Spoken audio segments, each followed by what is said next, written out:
19 मई 2024 की सुबह मध्य प्रदेश के पन्ना जिले के बिलपुरा गांव के पास एक रोड पर एक अनजान शख्स की खून से लथपथ हुई थी। जैसे ही लोगों की नज़र इस लाश पर पड़ी तो सभी के रोंगटे खड़े पड़ गए। तुरंत ही पास के ही रायपुरा पुलिस स्टेशन में इस बात की सूचना दी गई। पुलिस मौके पर पहुंची और जब लाश को देखा गया तो लाश पूरी तरह से खून थी और उसका फेस पूरी तरह से किसी भारी चीज से कुचला, उसका सीना भी किसी चीज से कुचला हुआ था जिससे कि उसकी पहचान करना नामुमकिन था।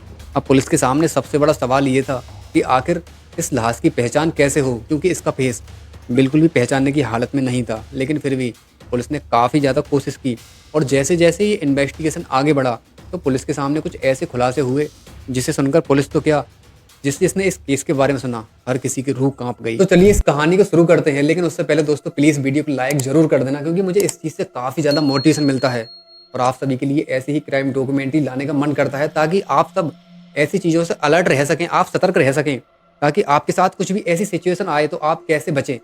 यही सारी चीज़ें आपको मेरी वीडियोज़ में सीखने को मिलती हैं।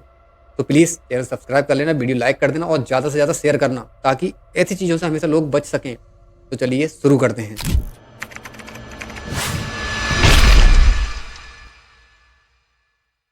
पुलिस के पहुंचने से पहले ही वहां पर काफी ज्यादा भीड़ लग चुकी थी। पुलिस जैसे ही पहुंची, पुलिस ने लाश को देखा और उस लाश के बारे में लोगों से पूछताछ करनी शुरू कर दी। क्या तुम इस लाश के बारे में जानते हो? लेकिन वहां पर कोई भी ऐसा नहीं था जो उस लाश के बारे में जानता हो। फिर वहां पर भीड़ बढ़ती गई।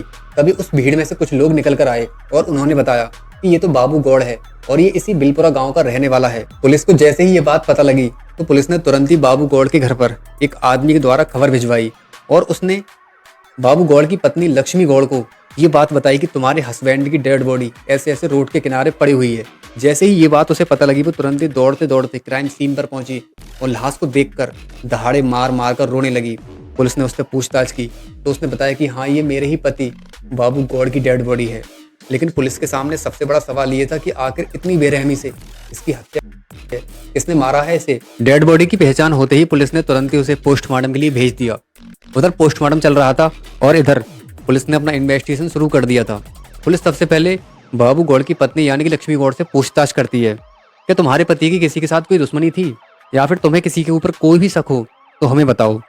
लेकिन लक्ष्मी गौड़ कहती है कि उसे किसी पर भी कोई भी शक नहीं है और ना ही उसके पति की किसी के साथ कोई भी दुश्मनी थी। इसके बाद पुलिस बाबू गौड़ के फोन की CDR यानी कि कॉल रिकॉर्ड्स चेक कराती है तो वहां पर भी पुलिस को ऐसा कुछ नहीं मिलता। इसके बाद फैमिली के परिवार के और भी लोगों से पूछताछ होती है तो वो भी यही चीज बताते हैं कि उन्हें किसी पर भी कोई भी शक नहीं है और ना ही किसी के साथ कोई भी ऐसा झगड़ा था जिसके चलते उन्हें किसी के ऊपर शक हो कि बाबू गौड़ की हत्या की होगी। इसके बाद पुलिस आस पड़ोस के लोगों से पूछताछ करती है। स्टार्टिंग में तो पुलिस को ऐसा कुछ भी नहीं मिला उन लोगों से, लेकिन उन्हीं में से एक आदमी पुलिस को कुछ ऐसी चीज बताता है जिससे ये केस पूरी तरह से पलटने वाला था।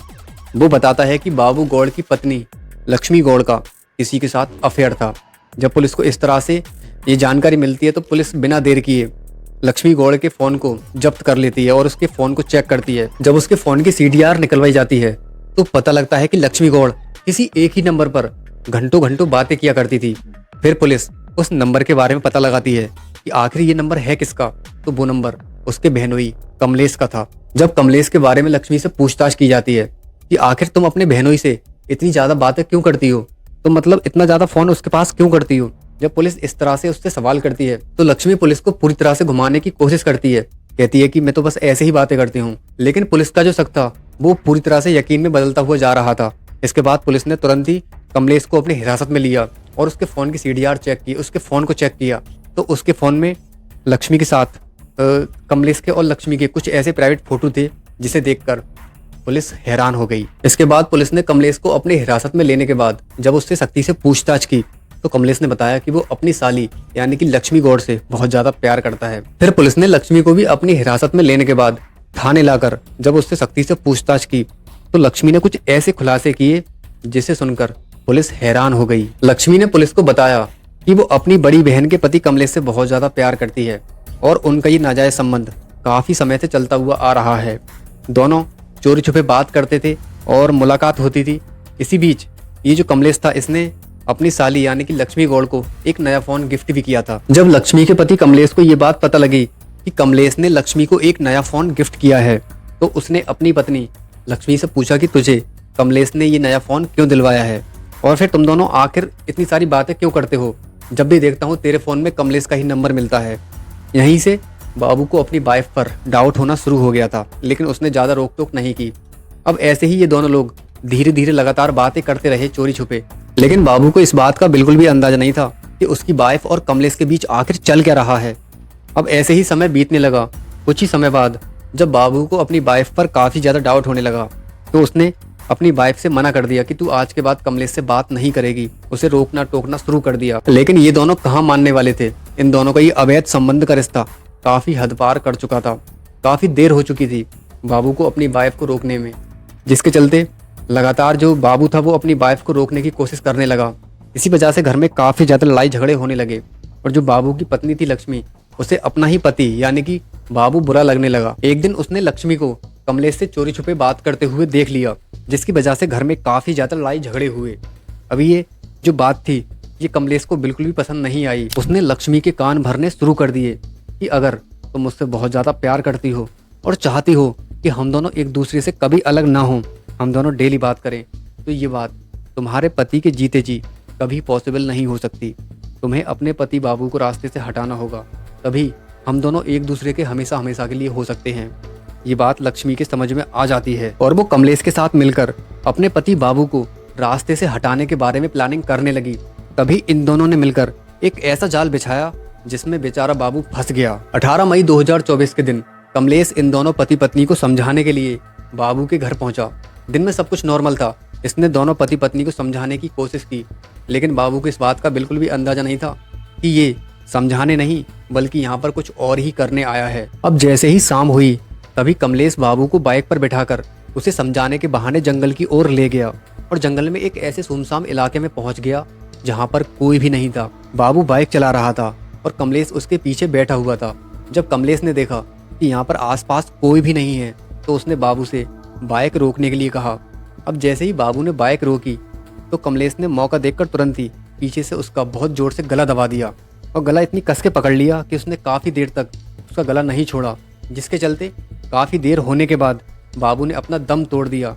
और फिर जो ये कमलेश था, इसने मौका देखकर जब इसे लगा कि हाँ बाबू मर चुका है, तो इसने तुरंत ही वहाँ से एक भारी सा पत्थर उठाकर उसके सिर पर मार दिया।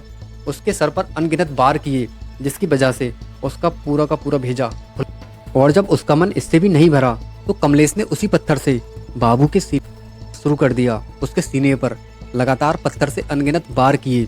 कमलेश ने ये सब इसलिए किया था कि कोई भी बाबू की बॉडी को पहचान ना पाए। ये सब करने के बाद कमलेश बाबू की डेड बॉडी को सड़क के किनारे छोड़कर तुरंत ही वहां से फरार हो गया और कुछ ही देर बाद लक्ष्मी के पास फोन करके उसे बता दिया कि उसने कर दी है और उसकी डेड बॉडी सड़क के किनारे पड़ी हुई है। लक्ष्मी ने जैसे ही ये बात सुनी वो भी मन ही मन काफ़ी ज़्यादा डरने लगी। इसी तरह से रात बीत जाती है।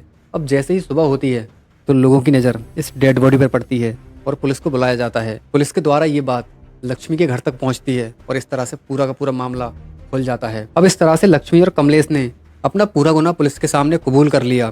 फिर पुलिस ने वो पत्थर, 3 मोबाइल और कमलेश के खून से सने हुए कपड़े भी बरामद किए। इसके बाद इन दोनों को तुरंत ही जेल भिजवा दिया गया। तो गाइस, आपने देखा कि किस तरह से लक्ष्मी ने अपने ही जीजा के साथ मिलकर अपने ही पति की हत्या। दोस्तों, कितना गलत था। प्लीज़ ऐसी चीज़ों से हमेशा बचकर रहना, अलर्ट रहना। मैं आपके सामने इस तरह की क्राइम स्टोरीज इसलिए लेकर आता रहता हूँ ताकि आप सभी को कुछ ना कुछ सीखने को मिलता रहे और आप ऐसी चीज़ों से हमेशा बचकर रह सकें। दोस्तों, आपकी इस केस को लेकर कोई भी राय हो और आपको इस केस से क्या सीखने को मिला, प्लीज़ कमेंट बॉक्स में ज़रूर बताना। और आपको इस वीडियो से कोई भी जानकारी मिली हो तो प्लीज़ वीडियो को लाइक ज़रूर कर देना और चैनल ज़रूर सब्सक्राइब कर लेना इसी तरह की और क्राइम डॉक्यूमेंट्री देखने के लिए। तो चलिए मिलते हैं नेक्स्ट वीडियो में। जय हिंद, जय भारत, वंदे मातरम। Thank you.